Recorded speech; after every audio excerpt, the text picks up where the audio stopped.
Welcome to the Rim Break Rodeo. We hope this video helps. In this video, I will explain how to use a PDF editor online. First, navigate to your chosen online PDF editor website. Most platforms offer a clear upload or choose file button. Click this button, then select the PDF document you wish to edit from your computer. Once uploaded, your document will appear in the editor's interface, ready for modification. This initial step is crucial for beginning any editing task. Now, let's dive into editing text and images. To change existing text, simply click on the text you want to alter. A text box will appear, allowing you to type your revisions. For new text, select the Add Text tool, click on your desired location, and begin typing. Adding images is just as straightforward.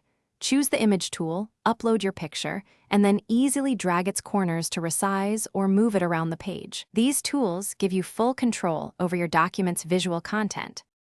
Next, we'll explore page management and annotations. You can easily reorder pages by dragging their thumbnails to a new position or delete unnecessary pages with a quick click. Many editors also allow you to merge several PDF files into one comprehensive document, or conversely, split a large PDF into smaller, more manageable sections. For emphasis, use annotation tools to add highlights, sticky notes, or even draw shapes directly onto your document, making collaboration and review much clearer. Finally, let's talk about saving and sharing your masterpiece. Once all your edits are complete, look for the Download or Save button, typically found at the top or bottom of the editor, to save the updated PDF to your computer.